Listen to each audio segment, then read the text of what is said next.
Hello दोस्तों, welcome to transaction classes. तो friends, आशा રાખું છું તમે બધા મજામાં છો, મસ્ત છો।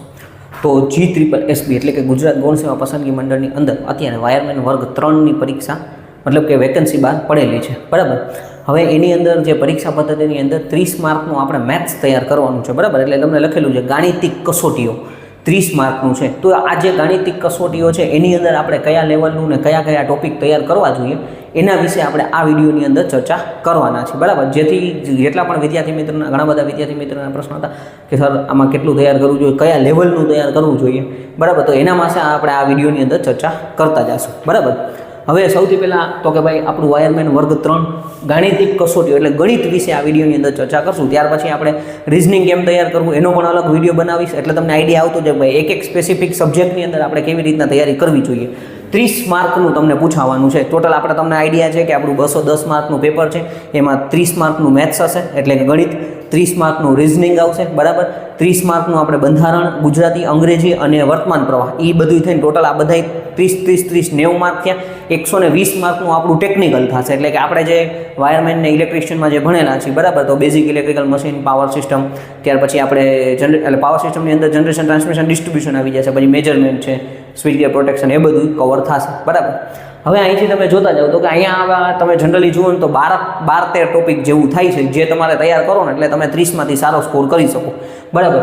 સૌથી પહેલા નંબરનું તમે જુઓ તો કે ભાઈ મેથ્સની શરૂઆત તમે જે કરો ને એ તમારે છે ને અહીંથી કરવાની થશે, સંખ્યા પદ્ધતિથી તમારે તૈયારી કરવાની થાય। આ બેઝિક થિયરીવાળો વિષય છે, ક્યારેક નાના ક્વેશ્ચન તમને આની અંદરથી પૂછાઈ જતા હોય છે, બરાબર। એટલે પહેલા નંબરમાં આપણે સંખ્યા પદ્ધતિ બેઝિક તમારે છે ને બે સરવાળા બાદબાકી થોડાક આવડતા હોવા જોઈએ, બરાબર, અને ગુણાકાર ભાગાકાર તમને આવડતા હોવા જોઈએ। ત્યાર પછી તમે છે ને સંખ્યા પદ્ધતિમાં તમારે આવવાનું થાય, બરાબર। એટલે કે આ સંખ્યા પદ્ધતિની અંદર કાંઈ નથી તો કે ભાઈ એકી સંખ્યા, બેકી સંખ્યા, બરાબર। એકી સંખ્યા, બેકી સંખ્યા તમને આઈડિયા હશે, નેચરલ નંબર છે, હોલ નંબર છે, પ્રાકૃતિક સંખ્યા ને, બરાબર। એ બધું જે છે એની અંદર તમારે આ થોડોક થિયરીવાળો પોર્શન છે એમાંથી MCQ આવતા હોય એ તમારે તૈયાર કરવાના થશે, બરાબર। હવે એના પછી બીજા નંબરનું તમે જુઓ તો કે વર્ગ અને વર્ગમૂળ, ઘન અને ઘનમૂળ, બરાબર। વર્ગ અને વર્ગમૂળ, ઘન અને ઘનમૂળ આમાંથી ઘણા બધા ક્વેશ્ચન પૂછાતા હોય છે, તો અને એકાદ બે ક્વેશ્ચન તો આવી જ જતા હોય છે અને ઘણી વખત આના મોસ્ટ ટાઈમ ક્વેશ્ચન એ ઘણા એવા હોય છે કે જે તમને ડાયરેક્ટ પરીક્ષાની અંદર પૂછાતા હોય છે। તમે એક બે ક્વેશ્ચન એના કરીને વયા જાઓ અને થઈ જાય તો તમને ઘણો બધો એનો બેનિફિટ મળી જાય છે, બરાબર। એટલે 1 થી 2 માર્કની અંદર આ ક્વેશ્ચન પૂછાઈ શકે છે તમને। તો વર્ગ અને વર્ગમૂળ એટલે વર્ગ એટલે આપણને ખબર છે કોઈ પણ એક સંખ્યાનો વર્ગ, તો કે ભાઈ 5નો વર્ગ 25 થાય છે, 6નો વર્ગ 36 થાય છે, બરાબર, 7નો વર્ગ 49 થાય છે। તો આવા 1 થી 20 સુધીના આપણે વર્ગ પાકા કરવાના છે, 1 થી 10 સુધીના આપણે ઘન પાકા કરવાના છે। તો એ બધું આપણે વ્યવસ્થિત રીતે તૈયાર કર, પછી કોઈ પણ સંખ્યાનો વર્ગ છે એ કેવી રીતના કરી શકાય, કોઈ પણ સંખ્યાનું વર્ગમૂળ કેવી રીતના કાઢી શકાય, એ બધું આપણે જોવાનું છે, બરાબર। ત્યાર પછીનો આપણે જોઈએ તો કે મોસ્ટ IMP આપણે કહી શકાય, બરાબર। મોસ્ટ IMP આપણે કહીએ તો કે ભાઈ લસા અને ગુસા, બરાબર। હવે લસા અને ગુસા છે એ આપણે જો કે તમને આવડતું હોય અથવા ન આવડતું હોય તો શીખવું પડશે, કારણ કે ઘણી જગ્યાએ તમને આ કામ લાગવાનું છે। બેઝિક વસ્તુઓ છે લસા એટલે કે લઘુત્તમ સામાન્ય અવયવી, ગુસા ગુરુત્તમ સામાન્ય અવયવ, બરાબર। તો કે આ લસા અને ગુસા આમાંથી ક્વેશ્ચન પૂછાય જ છે, 1 થી 2 માર્કના તમને ક્વેશ્ચન પૂછાઈ શકે, એકદમ ઇઝી વસ્તુ છે, બરાબર। એકદમ ઇઝી વસ્તુ છે એટલે તમે આરામથી કવર કરી શકો એમ છો। બેઝિક તમારે પ્રેક્ટિસ થોડીક કરવી પડે, પ્રેક્ટિસ વ્યવસ્થિત રીતે કરો એટલે તમને ક્યાંય વાંધો આવે એવો નથી। એટલે લસા અને ગુસા મોસ્ટ ટાઈમ એટલે મેથ્સની શરૂઆત તમારે આવી રીતના કરાય એટલે તમને વાંધો ન આવે, બરાબર। ઓકે ફ્રેન્ડ્સ, તો ત્યાર પછીનો આપણે ટોપિક જોઈએ તો કે એ સરેરાશ છે, બરાબર। હવે સરેરાશની અંદર તમે જુઓ તો કે બેઝિક કોઈ પણ આપણને આંકડા આપેલા હોય એની આપણે સરેરાશ કાઢવાની હોય, બરાબર, એવરેજ જેને આપણે કહેવામાં આવે છે।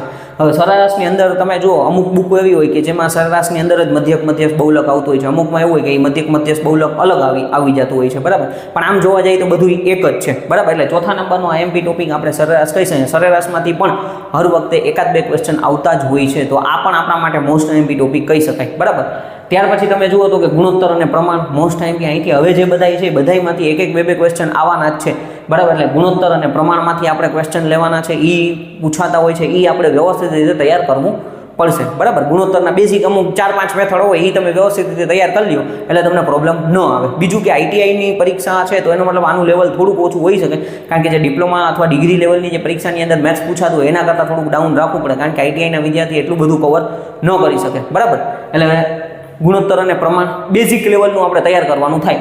ત્યાર પછી કામ અને મહેનતાણું, બરાબર. કામ અને મહેનતાણાની અંદરમાંથી ક્વેશ્ચન પૂછાતા હોય છે ને નળ અને ટાંકી આ બે એક જ ચેપ્ટર છે, બરાબર. આમ જોવા જાય તો બુકમાં અલગ અલગ ટોપિક્સ પ્રમાણે આપેલા હોય છે, પણ આમ જનરલી મેથડ બેયની એક જ છે. કામ અને મહેનતાણું કયો કે નળ અને ટાંકીના જે ક્વેશ્ચન છે બધા મેથડ એક જ છે, એટલે આપણે અહીંયા એને કવર કરી દીધા છે, એકમાં જ કવર. નકર આપણા 13 ટોપિક ને એવી રીતના અલગ અલગ ટોપિક કરીએ તો થાય, બરાબર. હવે કામમાં શું છે તો કે ભાઈ એ વ્યક્તિ છે એને એક કામ કરતાં 10 દિવસ લાગે છે, બી વ્યક્તિને એક કામ કરતાં 20 દિવસ લાગે છે. બે સાથે મળીને કામ કરે તો કેટલા દિવસમાં કામ કરશે એ આપણે કહેવાનું છે, બરાબર. હવે ત્યાર પછી આપણે ટકાવારી હવે અહીંથી હવે જેટલા છે ને ટકાવારી, નફો નુકસાન, સાદું વ્યાજ, ચક્રવૃદ્ધિ આ બધાય માટે તમારે મેઇન ટકાવારી છે ને આવડતું હોવું જરૂરી છે, બરાબર. એટલે આ આપણા માટે મોસ્ટ આઈએમપી કહી શકાય, કારણ કે બધી જગ્યાએ આ બધાય ચેપ્ટરની અંદર નફો નુકસાન છે, સાદું વ્યાજ, ચક્રવૃદ્ધિ વ્યાજ, એની જગ્યાએ એ બધામાં આપણે ક્યાંક ને ક્યાંક ટકાવારીનો ઉપયોગ થવાનો છે. એટલે આ આપણા માટે ભાઈ મોસ્ટ આઈએમપી કહી શકાય. ભાઈ ટકાવારી આપણને સારામાં સારું આવડશે તો આ બધાય ચેપ્ટર આપણને ઇઝીલી આવડી જશે, બરાબર. એટલે બેઝિક પર્સન્ટેજ કાઢવાના એની જે અમુક મેથડ હોય એ બધું આપણે તૈયાર કરવાનું થશે, પણ આપણે બધું બેઝિક લેવલનું તૈયાર કરવાનું થાય. ત્યાર પછી નફો અને નુકસાન અથવા નફો અને ખોટ આપણે ભણ્યા જ હોય છે, બરાબર. તો નફો અને ખોટનાથી તમારે એમાંથી ક્વેશ્ચન આવી શકે છે, 1 થી 2 ક્વેશ્ચન તમને નફો નુકસાન અથવા નફો ખોટના પૂછાઈ શકે છે, બરાબર.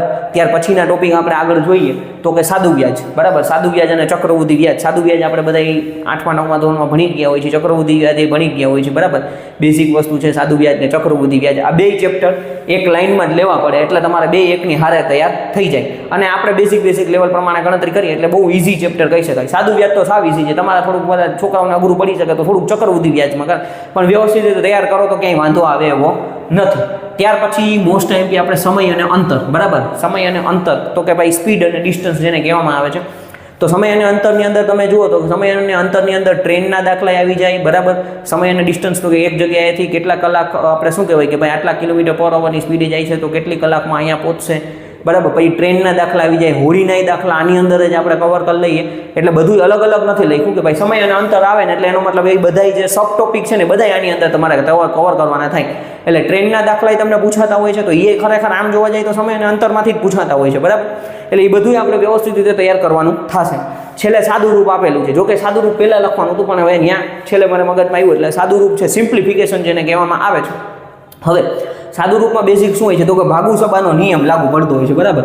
ભાગુ સબા, બરાબર. ભાગાકાર, ગુણાકાર, સરવાળા અને બાદબાકી એના ઉપરથી એના પ્રમાણે તમારે છે ને આપણે દાખલા પૂછાતા હોય છે, અને એ ઇઝી હાવ ઇઝીમાં ઇઝી દાખલા હોય છે. એ વ્યવસ્થિત રીતે તમે તૈયાર કરો એટલે તમને કંઈ પ્રોબ્લેમ આવે એવો હોતો નથી, બરાબર. હવે મેથ્સની અંદર તમે જુઓ તો કે ભાઈ આટલા 12 ટોપિક જે છે આ વ્યવસ્થિત રીતે તૈયાર કરો ને તો તમે 30માંથી સારા એવા કવર કરી શકો છો. હવે તો તમે કોઈ પુસ્તક લ્યો છો તો બુકની અંદર એવું બની શકે કે ભાઈ એમાં આ 12થી વધારે ટોપિક આપેલા હોય, એ વાત સાચી છે. તો મેં પરીક્ષાની દ્રષ્ટિએ અત્યારે જે કંઈ પણ જેવા પેપરો લેવાતા હોય છે એ પ્રમાણે આ 12 મેઇન ટોપિક છે, આ ટોપિક તો તૈયાર કરવા જ પડે. એટલે આટલા તમે કવર કરીને જાઓ તો એમાં સારો સ્કોર કરી શકો. પછી બની શકે કે 1-2 ટોપિક જે હોય એ તમારે વધારે કરવાના થાય. આમ તો જોવા જાય તો મેં તમને કીધું અહીંયા સમય અને અંતર છે તો સમય અને અંતર, બરાબર. એટલે એ રીતના તમારે દાખલો થઈ શકે છે. ત્યાર પછી એના ટ્રેનના દાખલા અલગ હોય, હોડીના દાખલા અલગ હોય, બરાબર. તો એ આપણે શું છે આની અંદર જ કવર કર્યું. તો પછી આપણે અહીંયા 12ની જગ્યાએ તમે એમ સમજી લો કે 14-15 ટોપિક અલગ અલગ આપણે લખી શકીએ, પણ મેઇન એક ટોપિક આવી ગયો એની અંદરના બધા આપણે કવર કરી લેવાના થશે, બરાબર. જેમ કે અહીંયા કેમ કીધું કે કામ ને મહેનતાણું છે, નળ અને ટાંકી આમ જોવા જાય તો એક જ છે, મેથડ બધાની એક છે, એટલે બે ભેરું જ આપણે લઈ લીધું, ઓકે.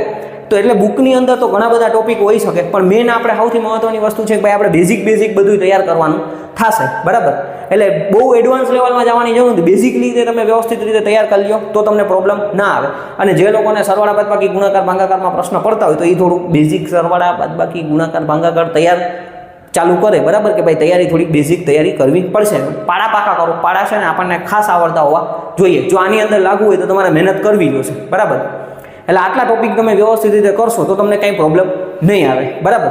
બીજા નંબરની વસ્તુ બુકની આપણે વાત કરીએ તો બુક તમે કોઈ પણ પ્રકાશન જે છે અત્યારે ઘણા બધા ટ્યુશન ક્લાસીસ ચાલતા હોય છે તો એ બધી તમે કોઈ પણ પ્રકાશનની બુક તમે લઈ લો, એકાદી બુક લઈને એકના પ્રેક્ટિસ કરો એટલે તમને વાંધો ન આવે, બરાબર. અથવા મને કહેશો તો હું એમ કહીશ કે ભાઈ નીરજ ભરવાડ સાહેબની જે બુક આવે છે, મેથ્સની બુક આવે છે, એના બેઝિક લેવલ છે, એમાં બે બુકની અંદર છે ને દાખલાના 2 લેવલ હોય, એક બેઝિક અને એક એડવાન્સ. તો બેઝિક લેવલ તમે આઈટીઆઈના વિદ્યાર્થી મિત્રો બધાય કરી લ્યો ને તો તમને ક્યાંય પ્રોબ્લેમ આવે એવો પડતો નથી, બરાબર. એટલે એ બેઝિક લેવલનું તમારે તૈયાર કરી લેવાનું થાય તો તમને ક્યાંય વાંધો ન આવે, બરાબર.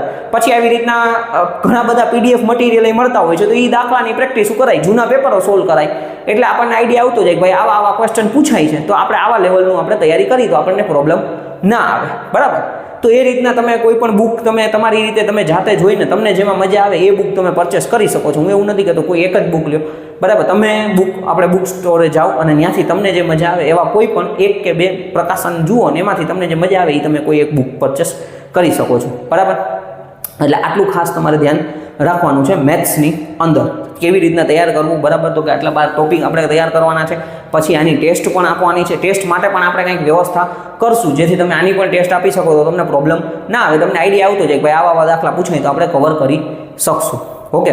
બીજા નંબરનું આપણો કોર્સ લોન્ચ કરી દીધો છે. તમારે જો જોઈન થવું હોય તો ત્યાં તમે જોઈન થઈ શકો છો. મેથ્સનો અલગ સેપરેટ, જેને ખાલી મેથ્સનો કોર્સ લેવો હોય ને તો એ મેથ્સનો કોર્સ એ લઈ શકે છે. તો એ લોકો માટે પણ અલગ સેપરેટ કોર્સ છે ને બહાર પાડી દઈશ કે જ્યારે મેથ્સના વિડીયો એમાં મૂકવાના ચાલુ કરી દઈશ એટલે મેથ્સનો અલગ કોર્સ બહાર પાડી દઈશ કે જેને ખાલી મેથ્સ કરવું હોય તો એ ત્યાંથી કવર કરી શકે છે. ઓકે. એટલે આ રીતના વ્યવસ્થિત રીતે તમે તૈયારી ચાલુ કરો અને કંઈ પણ પ્રોબ્લેમ હોય તો તમે મેસેજ કરી શકો છો, તો ત્યાં હું તમને મારી રીતે હું તમને આન્સર આપીશ. ઓકે. Thank you friends.